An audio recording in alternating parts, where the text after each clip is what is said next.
नमस्ते बच्चों, कैसे हैं आप लोग। अंजू की पाठशाला में आप सभी का स्वागत है। आज मैं आप लोगों को पढ़ाऊंगी बसंत भाग 2 कक्षा 7 पाठ 3 हिमालय की बेटियां। इस पाठ के लेखक का नाम नागार्जुन है। ये उनका चित्र है। इनका जन्म 30 जून 1911 को हुआ था। जन्म स्थान मधुबनी बिहार। मरण 5 नवंबर 1998।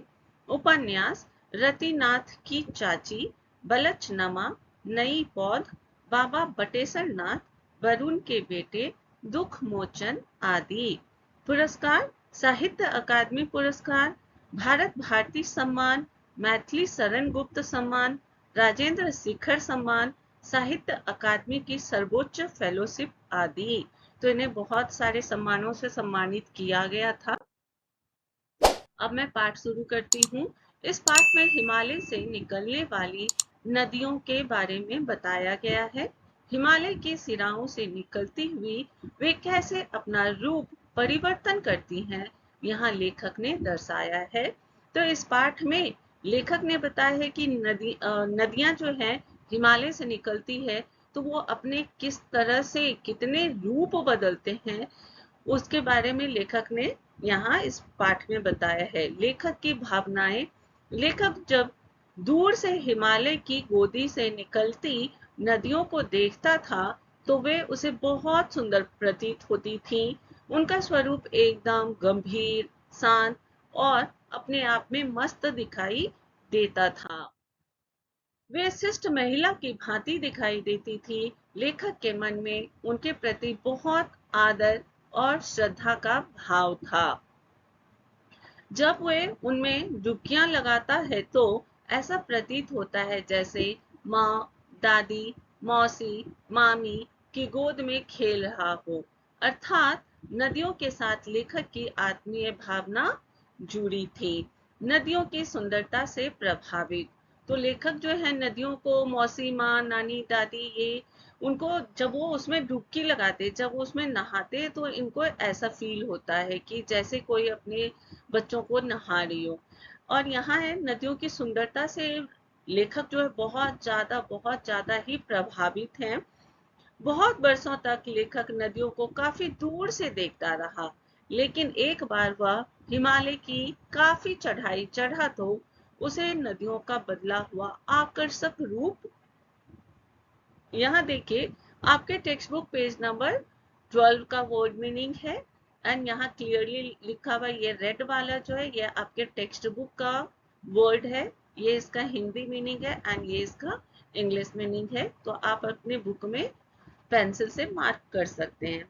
ओके, तो यहाँ देखो लेखक जो है नदियों का बदला हुआ आकर्षक रूप देखने का अवसर मिला लेखक को। उसे बहुत हैरानी थी।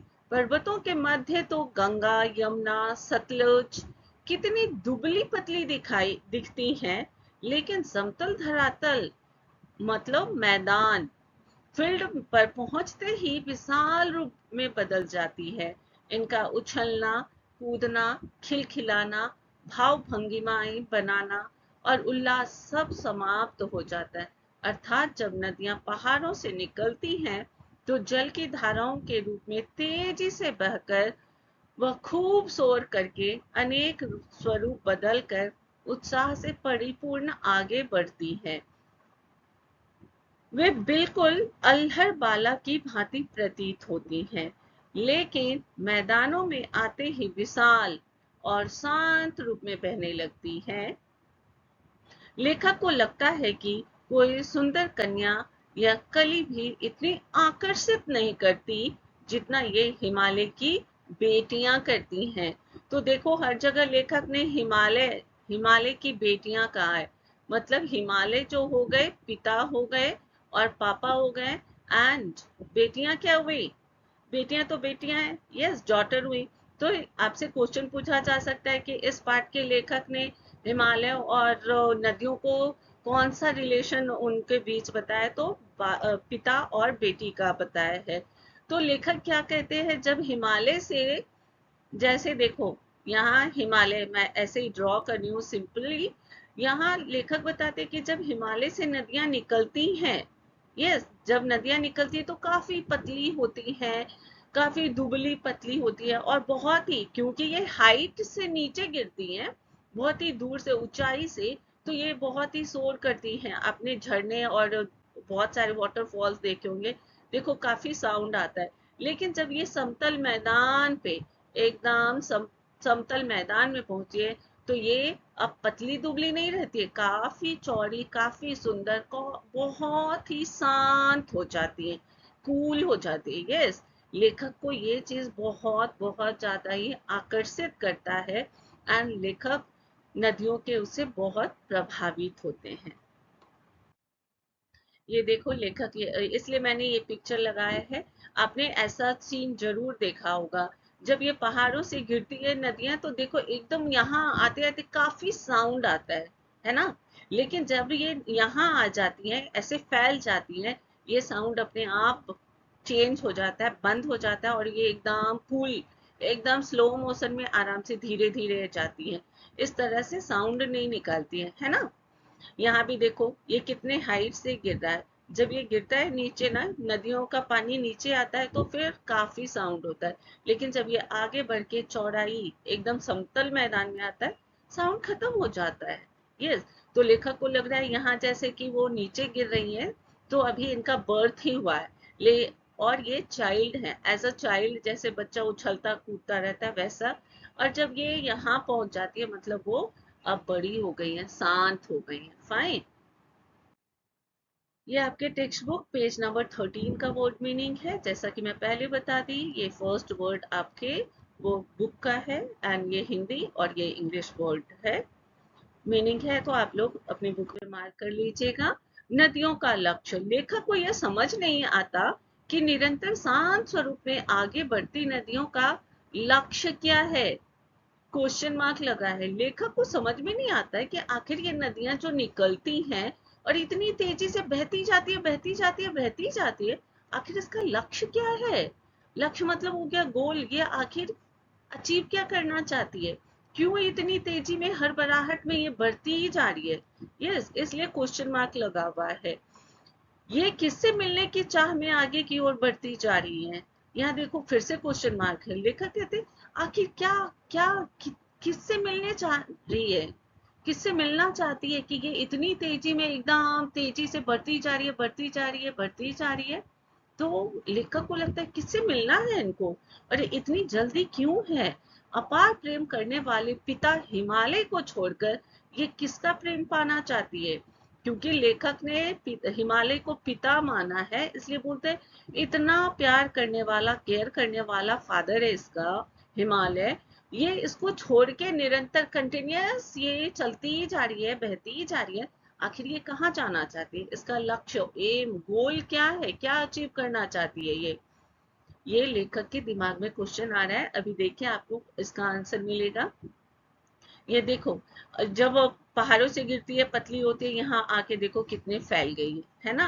अब जब फाइनली वो समुद्र में पहुंच जाती है, देखो कितनी विशाल हो जाती है।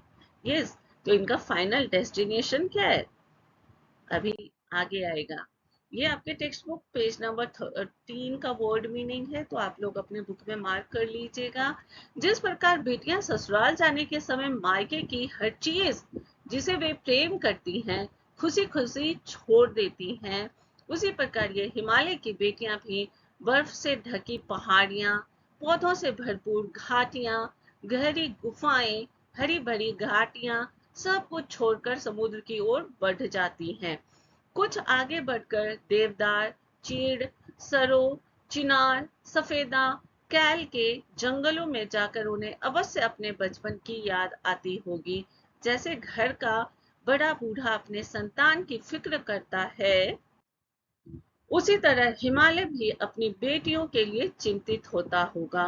नदियों के चले जाने के बाद पूरे उत्तर में निस्तब्धता छा जाती है।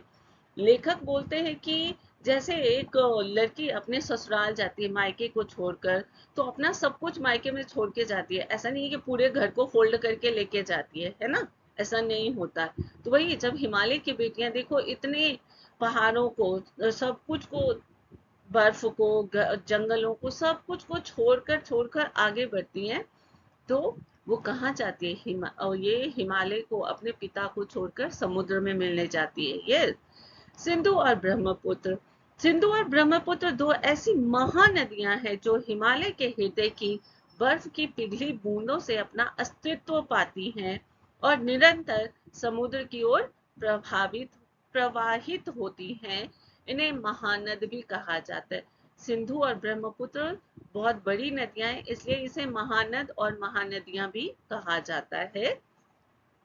लेकिन इनको देखकर लेखक की आंखों के सामने हिमालय की अन्य पुत्रियां अर्थात छोटी बड़ी सभी नदियां, लाइक एग्जाम्पल दिया है रावी, सतलुज, व्यास, चनाव, झेलम, काबुल, कपिसा, गंगा, यमुना, सरयू, गंडक, कोसी आदि का सुंदर स्वरूप भी लेखक के सामने छाने लगता है। लेखक बोलते हैं ऐसा नहीं है कि सिर्फ सिंधु और ब्रह्मपुत्र महानदियां ही इससे निकलती हैं हिमालय से, बल्कि इससे बहुत सारी छोटी छोटी सुंदर नदियां भी निकलती है। उनमें से ये कुछ नाम दिए गए, आदि भी लगाए, मतलब और बहुत सारी हैं, लेकिन ये सारी मेन है, तो इसके बारे में लेखक ने बोला है, लिखा है यहाँ। हिमालय और समुद्र से नदियों का रिश्ता। लेखक को बूढ़ा हिमालय इन नदियों का पिता मालूम होता है। जिस प्रकार छोटे बच्चे माता पिता से कोई सर्व नहीं करते, उसे लगता है, देखो हिमालय से ये निकलती हुई आगे बढ़ती हैं एंड समुद्र में जाकर फाइनली इनका डेस्टिनेशन क्या है? इनका डेस्टिनेशन है समुद्र।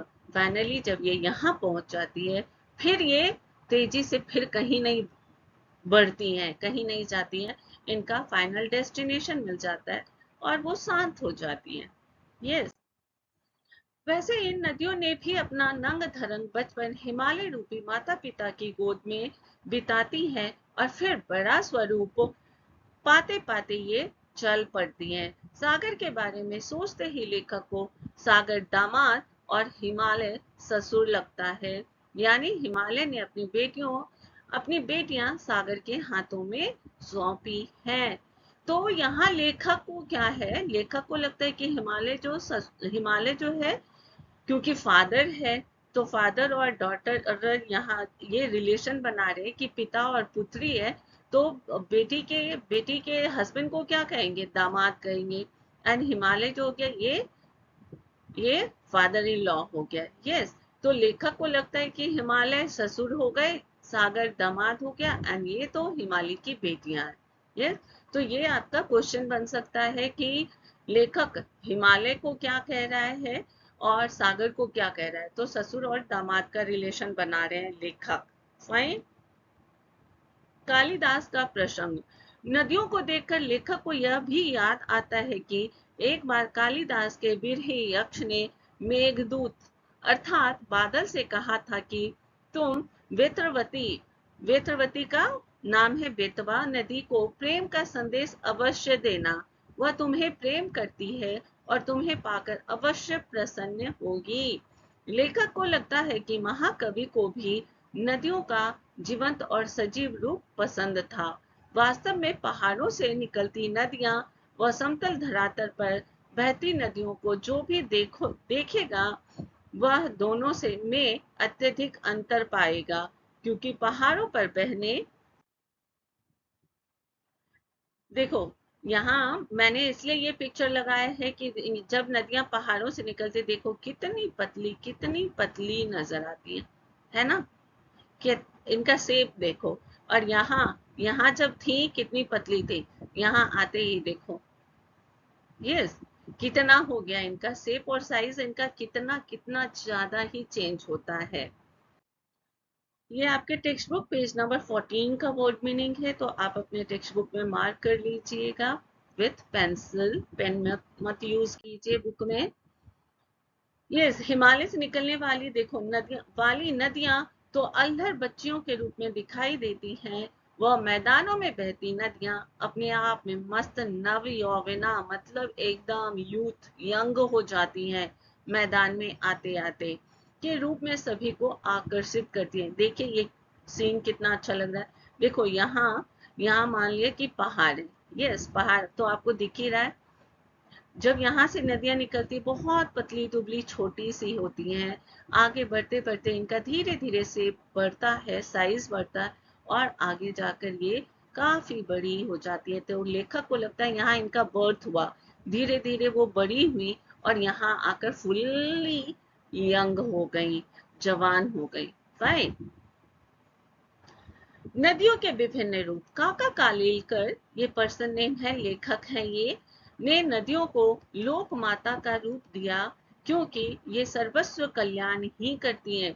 तो काका कालेलकर, देखो लेखक हिमालय को पिता और, और नदियों को बेटी कह रहा है, सागर को दामाद कह रहा है। कालिदास ने उन्हें भी जीवित समझा। यहाँ काका कालेलकर जो है नदियों को माता के रूप में, माँ के रूप में मान रहे, क्योंकि ये सबका सबका कल्याण करते हैं, बिना किसी स्वार्थ के लोगों की मदद करते हैं, लोगों को पानी देते हैं, लोगों को पानी अमृत के समान है। यस, तो पानी देती है, उनको जीवन देती है। इसलिए काका कालेलकर, आपका क्वेश्चन हो सकता है एमसीक्यूज और फिल इन द ब्लैंक कि काका कालेलकर ने नदियों को क्या माना है, तो उन्होंने लोक माता माना है। फाइन।